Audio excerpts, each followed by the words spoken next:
আজকে আমি আপনাদের সাথে আইওএসএমএস পোর্টালের সম্পূর্ণ একটি নতুন তথ্য ও কার্যপদ্ধতি শেয়ার করব।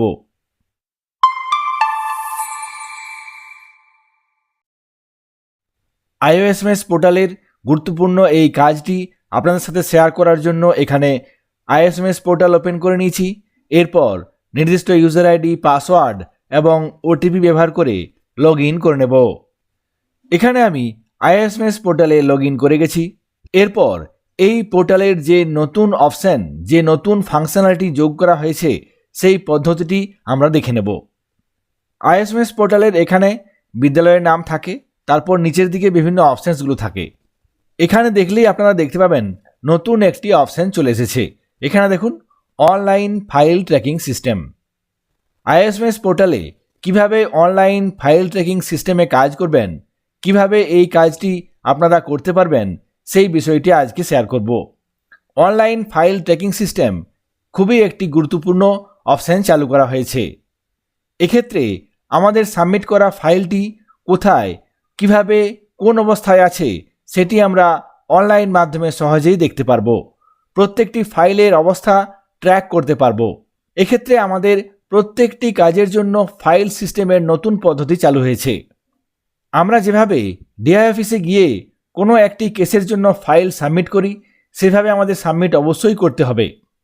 কোনো একটি বিষয়, যেমন ধরুন এরিয়ার ক্লেম, কোনো একজন শিক্ষক বা শিক্ষিকার এরিয়ার ক্লেম আপনারা ডিআই অফিসে সাবমিট করবেন। সেক্ষেত্রে যে সমস্ত প্রয়োজনীয় পেপারগুলি আছে সেই সঙ্গে একটি ফরওয়ার্ডিং লেটার দিতে হয়। ফরওয়ার্ডিং লেটারে একটি অবশ্যই রেফারেন্স নাম্বার দিতে হবে, সেই সঙ্গে রেফারেন্স ডেট দিতে হবে। রেফারেন্স নাম্বার, ডেট ছাড়া কোনোভাবেই ডিআই অফিসে এই ফাইলের হার্ড কপি জমা নেওয়া হবে না। রেফারেন্স নাম্বার লেখার ক্ষেত্রে অবশ্যই আপনাকে একটি পদ্ধতি অবলম্বন করতে হবে। ধরুন পিএফ ক্লেমের ফাইলটি জমা করবেন, সেক্ষেত্রে আপনাকে ফরওয়ার্ডিং লেটারে একটি রেফারেন্স নাম্বার দিতে হবে। রেফারেন্স নাম্বার লেখার সময় এক্ষেত্রে পিএফ ক্লেম /1/2026 এইভাবে আপনারা লিখতে পারবেন। ধরুন কোনো একজনের এরিয়ার ক্লেম করবেন, সেক্ষেত্রে এরিয়ার বা এরিয়ার ক্লেম /2/2026 এইভাবে আপনাকে রেফারেন্স নম্বর দিতে হবে এবং সেই সঙ্গে রেফারেন্সের ডেট দিতে হবে। এই তথ্যগুলি মেনটেন করার জন্য অবশ্যই আপনারা একটি রেফারেন্স রেজিস্টার মেনটেন করবেন। রেফারেন্স নাম্বার প্রদানের ক্ষেত্রে এই নিয়মটি অবশ্যই ফলো করতে হবে। তারপর সেটি অনলাইনে কাজ করতে হবে। অনলাইনে আইওএসএমএস পোর্টালে কীভাবে কাজ করতে হবে সেটি আমরা দেখে নেব। ধরুন আপনি কোনো একটি ফাইল, ধরুন এরিয়ার ক্লেমের ফাইল আপনি ডিআই অফিসে জমা করে দিয়ে এসেছেন। ডিআই অফিসে যখনই রিসিভিং সেকশনে জমা দেবেন, সেক্ষেত্রে ওনারা একটি নম্বর দেবেন এবং ডেট দেবেন। সেই ফরওয়ার্ডিং লেটারের কপি আপনাকে বিদ্যালয়ে নিয়ে আসতে হবে। এরপর সেই কপির কাজ করতে হবে। কিভাবে কি কাজ করতে হবে আমরা দেখে নেব। ডিআই অফিসে সাবমিট করে আসার পর ফরওয়ার্ডিং লেটারের কপি আপনাকে স্ক্যান করে পিডিএফ বানিয়ে নিতে হবে। এক্ষেত্রে পিডিএফ বানানোর সময় খেয়াল রাখতে হবে এই ফাইলের সাইজ অবশ্যই 200 কেবির মধ্যে রাখতে হবে। ডিআই অফিসে ফাইল সাবমিট হয়ে গেছে, ডিআই অফিস থেকে রিসিভ করিয়ে নিয়ে এসছেন। সেই রিসিভ করা ফরওয়ার্ডিং লেটারটি আপনাকে স্ক্যান করে পিডিএফও করে নিয়েছেন। এরপর আপনাকে আইওএসএমএস পোর্টালে লগ ইন করে নিতে হবে। এখানে আমরা নিচের দিকে চলে আসব। তারপর এখানে এই অনলাইন ফাইল ট্র্যাকিং সিস্টেম এই অপশানটাতে ক্লিক করব। তাহলে এখানে দেখুন অনেকগুলি সাব মেনু চলে এসেছে, যার মধ্যে কি আছে submission of proposal, tracking A proposal, searching of proposal এবং নিচে আছে ইউজার ম্যানুয়াল ফর HY। এক্ষেত্রে আপনারা অনলাইন ফাইল ট্র্যাকিং সিস্টেমের ইউজার ম্যানুয়ালও পেয়ে যাবেন। ডিআই অফিসে ফাইলের হার্ড কপি জমা দেওয়া হয়েছে এবং ফরওয়ার্ডিং লেটার আপনি স্ক্যান করে পিডিএফও বানিয়ে নিয়েছেন। এরপর আপনাকে সেই কপি আপলোড করতে হবে। আপলোড করার জন্য এখানে সাবমিশন অফ প্রপোজাল এই অপশানটাতে ক্লিক করতে হবে। সঙ্গে সঙ্গে এখানে এই ধরনের একটি পেজ চলে আসবে, যেখানে দেখুন online tracking system proposal submission. এখানে আমি আজকে কোনো একজন শিক্ষক বা শিক্ষিকার এরিয়ার ক্লেম সাবমিট করব। অনলাইন ট্র্যাকিং সিস্টেমে এরিয়ার ক্লেমের প্রপোজাল সাবমিট করব। এক্ষেত্রে ফরওয়ার্ডিং লেটারটি আমি স্ক্যান করে পিডিএফ বানিয়ে নিয়েছি। তারপর এখানে আমি কি অপশানগুলো ফিল আপ করবো। এখানে দেখুন পারপাস, এখানে প্রথমে কি আছে প্লিজ সিলেক্ট। এখান থেকে দেখুন অনেকগুলি অপশান আছে। আমাদের ডিআই অফিসের মাধ্যমে যে সমস্ত কাজগুলি হয় সেইগুলি এখানে অপশানগুলি দেওয়া আছে। এখান থেকে আপনাকে নির্দিষ্ট অপশানটি সিলেক্ট করে নিতে হবে। এক্ষেত্রে আমি এরিয়ার ক্লেম সাবমিট করব, সেই জন্য এখানে এই এরিয়ার ক্লেম অপশানটি ক্লিক করব। তারপর ম্যাটার রিলেটেড টু, এক্ষেত্রে আপনি যে শিক্ষক শিক্ষিকা বা শিক্ষাকর্মীর ম্যাটার সাবমিট করছেন সেক্ষেত্রে তার নাম লিখতে হবে। ম্যাটার রিলেটেড টু, এক্ষেত্রে এই বক্সে নির্দিষ্ট শিক্ষক শিক্ষিকা বা শিক্ষাকর্মীর নাম লেখার পর নিচে দেখুন স্কুল নেম, এক্ষেত্রে স্কুল নেম ডিফল্ট অবস্থায় থাকবে। সার্কেল নেম এটিও লেখা থাকবে।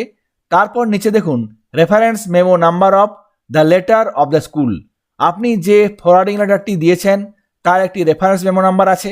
আপনাকে আগেই বলেছি রেফারেন্স মেমো নাম্বার কীভাবে লিখতে হবে, সেই রেফারেন্স নাম্বারটি এখানে লিখতে হবে। এক্ষেত্রে যেহেতু এরিয়ার ক্লেমের ফাইল, সেই জন্য এখানে রেফারেন্স নম্বর কীভাবে লিখেছি আপনারা দেখতে পারবেন। এখানে দেখুন রেফারেন্স নাম্বার লেখার ক্ষেত্রে আপনাকে উল্লেখ করতে হবে কোন বিষয়ের জন্য, তাহলে সহজেই আপনারা আইডেন্টিফাই করতে পারবেন। এখানে এরিয়ার বাই 13/2026 এইভাবে আমি একটি রেফারেন্স নাম্বার দিয়েছি। তারপর কি আছে রেফারেন্স মেমো ডেট, এই রেফারেন্সের মেমো ডেট কত সেটি আপনাকে লিখতে হবে। এখান থেকে আমি সিলেক্ট করে নেব। তারপর কি আছে নিচে date of submission at DI office, আপনি কবে ডিআই অফিসে এই ফাইলটি জমা করেছেন সেই তারিখ এখান থেকে সিলেক্ট করতে হবে। এখানে ক্লিক করব, তারপর এখান থেকে নির্দিষ্ট ডেটটি সিলেক্ট করে নেব। আপনারা যেদিন ডিআই অফিসে জমা দেবেন সেদিনে আপলোড করতে পারেন, কিংবা দুদিন পরে আপলোড করতে পারেন, বা পরেও আপলোড করতে পারেন। তবে মনে রাখবেন আপনি আপলোড না করলে এই ফাইল আপনার একই জায়গায় পড়ে থাকবে। আপলোড না করলে ফাইলের কোনো মুভমেন্ট হবে না। সুতরাং ফাইল ডিআই অফিসে জমা করে আসার পর আইএসএমএস পোর্টালে আপনাকে এই কাজটি অবশ্যই করতে হবে। এখানে ডেট অফ সাবমিশন আমি দিলাম। এরপর নিচে দেখুন upload first page of forwarding letter received copy, DI office থেকে যে রিসিভড কপি আপনাকে দেওয়া হয়েছে সেটি আপনাকে এখানে আপলোড করতে হবে। আমি আগেই বলেছি সেটি স্ক্যান করে পিডিএফ বানিয়ে নিতে হবে। পিডিএফ বানানোর ক্ষেত্রে অবশ্যই এই ফাইলের সাইজ 200 কেবির মধ্যে রাখতে হবে। এখানে দেখুন স্পষ্ট বলা আছে only PDF format allowed with maximum size of 200 কেবি। সুতরাং আপনাকে অবশ্যই ফরওয়ার্ডিং লেটারটি স্ক্যান করে পিডিএফ বানিয়ে নিতে হবে, যে ক্ষেত্রে সাইজ অবশ্যই 200 কেবি রাখতে হবে। এখানে চুজ ফাইল অপশানে ক্লিক করে নির্দিষ্ট ফাইলটি আমি আপলোড করে নেব। অনলাইন ফাইল ট্র্যাকিং সিস্টেমে এখানে প্রপোজাল সাবমিট করার জন্য এই সমস্ত তথ্যগুলি দিলাম। এখানে রেফারেন্স নাম্বার খুবই গুরুত্বপূর্ণ, এই রেফারেন্স নাম্বার আপনারা এইভাবে দেবেন। তারপর রেফারেন্স ডেট এবং ডিআই অফিসে কবে সাবমিট করেছেন সেই ডেট এখান থেকে সিলেক্ট করতে হলো। তারপর এখানে ফরওয়ার্ডিং লেটারের নির্দিষ্ট কপিটি স্ক্যান করে পিডিএফ বানিয়ে আপলোড করতে হবে। এই তথ্যগুলি দেওয়ার পর নিচে সাবমিট অপশানে ক্লিক করতে হবে। এখানে আমি এই সাবমিট অপশানে ক্লিক করব। সঙ্গে সঙ্গে দেখুন profile submitted successfully. Profile submit হয়ে যাওয়ার পর এখানে এই পেজে চলে আসবেন অনলাইন ট্র্যাকিং সিস্টেম। এখানে নিচের দিকে দেখুন এখানে নির্দিষ্ট ফাইল চলে এসেছে। এখানে দেখুন দুটো ফাইল আছে। একটি ফাইল এখানে দেখুন forwarded to DI receiving from HY, এই ফাইলটি ডিআই রিসিভিংয়ে ফরওয়ার্ডিং করা হয়েছে বিদ্যালয়ের প্রধানের তরফ থেকে। নিচে একটি ফাইল আছে এখানে দেখুন পেন্ডিং অ্যাট এইচওয়াই, অর্থাৎ এই ফাইলটি এখনও পর্যন্ত ডিআই রিসিভিংয়ে ফরওয়ার্ড করা হয়নি। ফাইল আপনি ডিআই রিসিভ সেকশনে হার্ড কপি জমা দিয়েছেন, কিন্তু অনলাইনে এই কাজটি করতে হবে। অনলাইনে এই কাজটি না করলে ফাইলের মুভমেন্ট হবে না, ফাইল যেখানে সেখানেই পড়ে থাকবে। যে ফাইলটি আপনি সাবমিট করলেন সেটি এখানে এই ভিউ অপশানে ক্লিক করে দেখতে পারবেন। সঙ্গে সঙ্গে এখানে দেখুন অ্যাপ্লিকেশন ডিটেলস, এই সমস্ত তথ্যগুলি এখানে চলে আসবে। এক্ষেত্রে যদি আপনার প্রয়োজন হয়, আপনি দেখতে গিয়ে দেখলেন কোনো ভুল হয়ে গেছে, সেক্ষেত্রে এডিটের অপশান থাকবে। ডিআই এন্ডে ফরওয়ার্ড করার আগে আপনি এডিট করতেও পারবেন। এডিট করার জন্য এখানে দেখুন ডান দিকে এডিট একটি অপশান দেওয়া হয়েছে।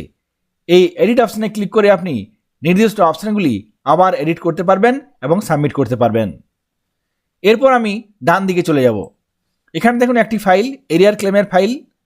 এই ফাইলটি অ্যাপ্লিকেশন স্ট্যাটাসে কি দেখুন পেন্ডিং অ্যাট এইচওয়াই, এইচওয়াই লেভেলে পেন্ডিং আছে। এটি এখনও ডিআই রিসিভিংয়ে ফরওয়ার্ড করা হয়নি। ডান দিকে বাঁ দিকে এখানে দেখুন ভিউ অপশান, বাঁ দিকে ডান দিকে এডিট অপশান, প্রয়োজনে এডিট করতে পারবেন। তার ঠিক পাশেই সেন্ড টু ডিআই রিসিভ, এই ফাইলটি ডিআই রিসিভিংয়ে পাঠানোর জন্য এখানে একটি বাটন দেওয়া হয়েছে। এই বাটনে ক্লিক করে এই ফাইলটি ডিআই রিসিভিংয়ে পাঠিয়ে দিতে হবে। এখানে এই অপশানটাতে ক্লিক করব। Profile send to DI receiving. সঙ্গে সঙ্গে দেখুন forwarded to DI receiving from HY। ফাইলটি ডিআই রিসিভিংয়ে পাঠিয়ে দেওয়া হলো। এখানে ফাইলগুলি সাবমিট করা হয়েছে। এখানে ডান দিকে দেখুন ইস্যু ডকেট নাম্বার। ডিআইপিএসের তরফ থেকে একটি ডকেট নাম্বার ইস্যু করা হবে। সেই ডকেট নাম্বারের ভিত্তিতে আপনি অনলাইন ট্র্যাকিং সিস্টেমে ফাইলটির অবস্থা ট্র্যাক করতে পারবেন। কিভাবে ট্র্যাক করতে হবে, ডকেট নাম্বার কোথায় পাবেন, সেই বিষয়টি পরবর্তী ভিডিওতে আলোচনা করব। সকলে ভালো থাকবেন, সুস্থ থাকবেন। ধন্যবাদ।